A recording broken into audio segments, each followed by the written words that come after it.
Okay, we're gonna go straight into it. We're gonna finish this set. What's up, YouTubers, one and all? My name is Fate1987, and today we are gonna be finishing up this set, which is the Alien Strike. This is a childhood set that I used to own way back when. Now, the thing is, last video I was kind of critical about Transformers, and let's be honest, I'm usually critical nowadays because of my fucking depressive mood. But I do have some good news for you all. And I think I teased this a little bit inside of my my last unboxing for season 2. But basically, I'm gonna be starting Transformer reviews finally. Once again, we are finally starting Transformer reviews, and I am glad that we are, because we have not done that since freaking forever, kind of, because we haven't done Transformer reviews since pretty much April or March or something like that, and I haven't even touched any of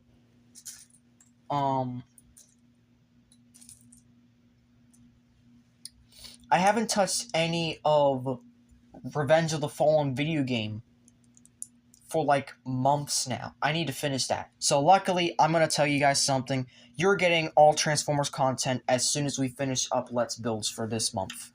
Because this is the last month for Season 2. We're going to upload all the videos right out the gate, as long as I upload them all on time. And then, hopefully, you guys get something really good out of it. Because, ladies and gentlemen, I'm going to be proud to announce that Let's Build Season 2 is officially going to be over, and as soon as it's done, we are going to be doing Transformer reviews. Finally. Transformer reviews all the way up until the release of Transformers 1. And I'm honestly kind of excited to do that, because I have not actually felt like I wanted to do Transformer reviews for a very long time, but after Transformers 1, after all the news that's been happening, hell yeah. Hell yeah, I want to do it. Hell yeah, I just want to say, like, hey, let's do this. Let's build, or let's do a Transformer review. Because I have not had that mindset for a long time. And that is saying something, because for a while now, I just wanted to just do the unboxings for any new figures that I got on impulse and just not review them at all. I just want to go continue doing Legos. But now that I realize that a lot of the things that I've been going through and kind of just been iffy about, I guess, I don't know. The point is that after everything, I think it's finally time that I just come back to it. Because why wouldn't I? Like why wouldn't I go back to where it all started? Like, Transformer reviews is really what makes this channel get hype. Like, there's a lot more views on some of my uploads compared some of my Transformers uploads compared to my Let's Builds. And even though I know you guys like my Let's Builds, I know you guys want me to review Transformers. So, I've officially decided I'm coming back for Transformers. I am officially back in the game for reviewing and stuff. Yes, I am very late. But do I care? No. No, I don't. And why don't I care? Because all I really care about is trying to make you guys happy. And how do I make you guys happy? Simple. By just doing fucking reviews anyway. And I guess that's kind of where I had to, you know, put my good thoughts in, because really I have not reviewed a Transformers figure in a while. So one, I'm going to have to go back in the curve of it, because I need to actually, you know, get back into the mindset of doing it.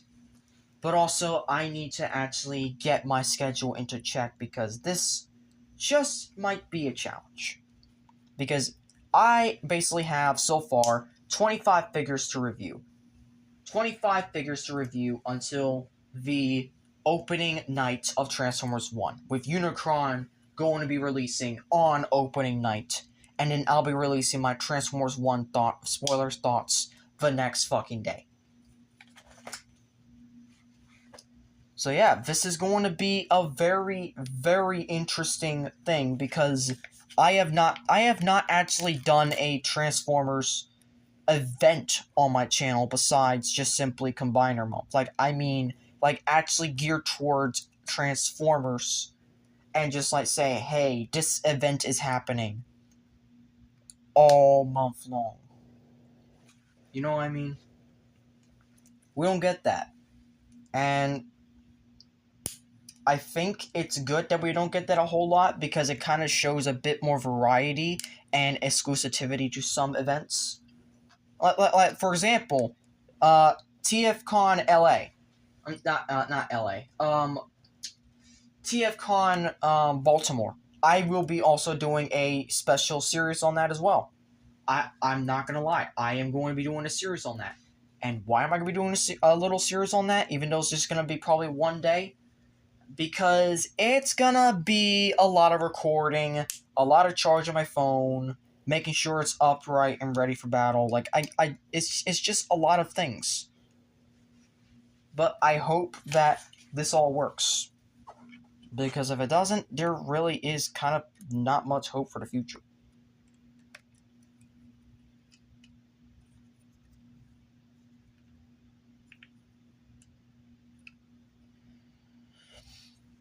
Because quite literally, this is it. This is the end. This right here is going to be the end, be all end all of everything. Doing all of this and making all these videos, like, I'm preparing for a big event, and that is Transformers 1, a very anticipated movie. And yes, I'm sadly going to spoil it using the junior novelization, but to be honest, who wouldn't? Who wouldn't, especially if you're jealous of, say, the Fire Brothers, which, to be honest, I'm kind of not that jealous, but I am just a tad bit. But basically, who wouldn't be jealous of him, especially after he saw Transformers 1 2 months early, and then about 2 days later, you got the trailer for the actual trailer, which he already knows fucking everything. And since a lot of YouTubers actually went and saw Transformers 1 early, and I mean a lot of Transformers YouTubers, there has been a definite dip in terms of both quality of the reactions, but also just simply the fact that there isn't many reactions for Transformers 1 this time around, because there is so much more secrecy. And the fact that there is so much more secrecy just adds to the fact that really this movie is just made to kind of, at least the marketing is kind of made to make you jealous, make you really want to see this movie. And it's a fucked up marketing strategy, but if it's a hell lot better than Transformers Rise of the Beasts, I'm all in for it. Like, this is more marketing that we got for Rise of the Beasts than anything else. Sure, we might get spoiled here and there. I have a feeling we are going to get spoilers no matter what. However, I don't mind. I don't mind it. And I don't mind it because, quite frankly, we kind of just, like we're expecting it. The thing with the spoilers is, it's not how the movie's going to progress, it's how the war is going to start, because we already know the war is going to start. We already know that from the get-go, that the war is going to start, and pretty much Megatron turns bad, and that's basically the climax of the story. We already know that. We already know that is coming, and we are sort of prepared for that to happen, even though we don't know how it's going to happen. And that is the thing. We don't know how it's going to happen. And if we don't know how it's going to happen, how do we know how to prepare for it? We don't. And that's what kind of makes the spoilers different this time around. And also easier to avoid.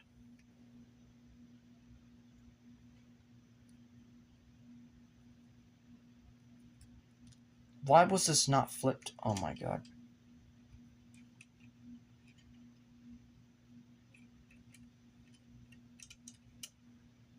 Why is this the only one not flipped on its...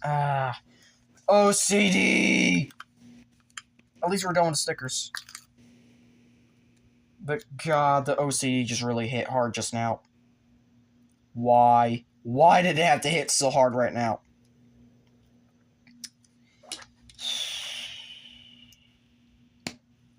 But yeah.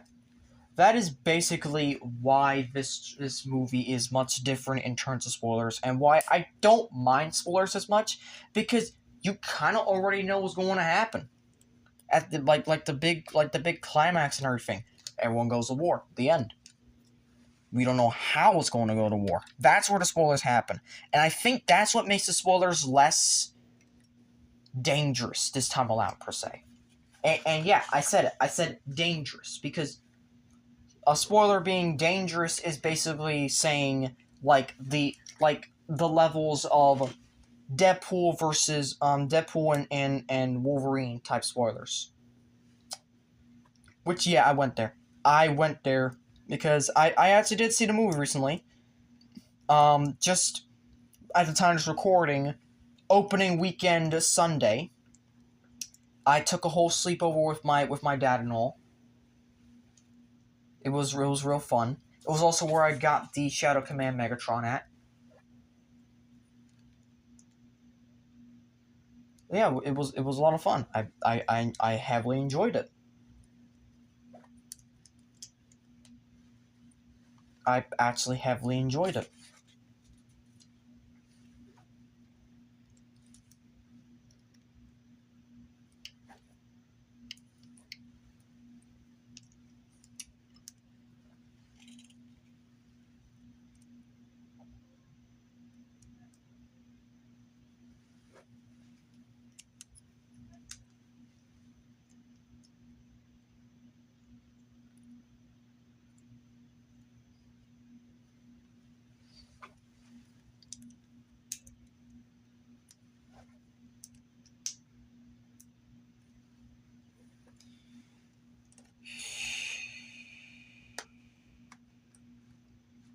One thing I don't get, however, is why is this possibly the most flimsiest connection you can have to a turret system? Like, why can't you have a plate there?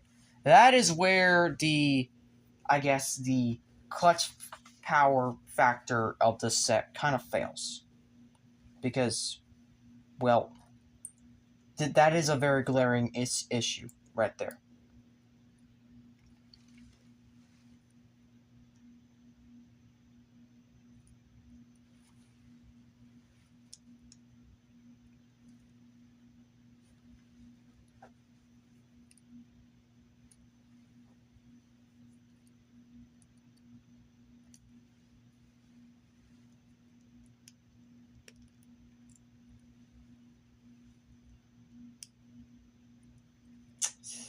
And also these guns. I think I'm starting to remember the flaws of this set.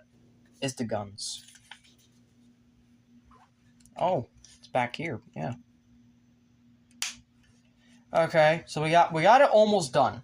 We got it almost done, and yeah, it's basically fucking lockdown ship. It's basically lockdown ship straight to the claw and whatnot. Like, yeah, it kind of feels like lockdown. In fact, that's what we're gonna do a comparison to before we end this video. Because we're gonna do two comparison. We're obviously gonna do the comparison to the Missouri. And then we're going to do Lockdown Ship, and then we're going to end the video. And it's ironic that we got Lockdown Ship, because Lockdown Ship is actually the color green. And green was actually one of the colors of the ships in the movie.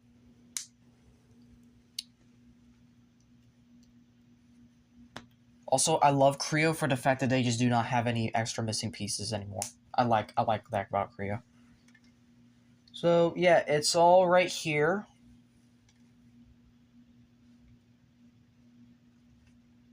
Just like that. So yeah, that is basically it. And yeah, so let's do a few things first. Let's bring in a side comparison. Let's also install the missiles. Hopefully they don't fire. Like, seriously, I hope they don't. I like the articulation on all of this. I'm not going to try to sit the aliens in just yet. Like, I think that's a little bit too much for now. So, we're going to start off with bringing in the Missouri. Which the Missouri is already a big-ass thing in itself. And is, sadly, the biggest Creo set of Season 2. Though not the biggest set of Season 2 entirely. But the fact that I never wanted the Missouri and always had the alien ship, now that I have both, it's kind of... It's actually interesting, to be honest. I kind of like the scale. I wish the scale was bigger, but I like the fact that they at least did an alien ship for the movie sets. Also, Alien Commander. Let's just throw him here. Alien Commander. Bam. I don't know where I threw the others at. I'm just gonna keep it like that. Ah, great. One of the guns fell off in the Missouri.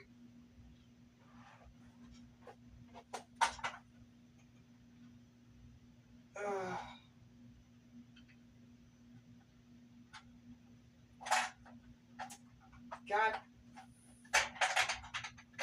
Okay, you know what? That gun you just say popped off. I'm not doing that gun.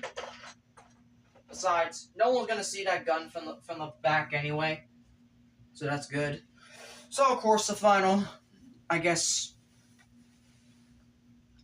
Okay, so now I just realized it's not exactly the same. Like there are different differences, but here we have Lockdown's ship. They both have a claw. They both have like this cockpit piece. They both have large wings, and they both have like a separate kind of wing thing. The only difference is their build quality. I think, if I'm going to be honest, I think I like the alien ship a whole lot more. It has a lot more articulation. Hell, it has like pincers and type of things. Like, look at that. It has these extra flaps. It has like more guns and whatnot. This really feels like a war machine. Well, this just feels like a simple, quick drop ship / escape ship or whatnot. So yeah, that is basically it for the set. That's everything. That's everything. So the next set we're going to be building is the largest Creo Transformers set of Season 2, which used to be Galvatron's Factory Battle.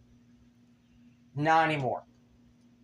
If Galvatron's Factory Battle is a Decepticon base, then ladies and gentlemen, we have the Autobot base to look forward to. Thank you all for watching. If you enjoyed this video, I hope you consider clicking notifications so be updated on all updates and videos. Please like, comment, share, and subscribe. And as always, Till All Are One.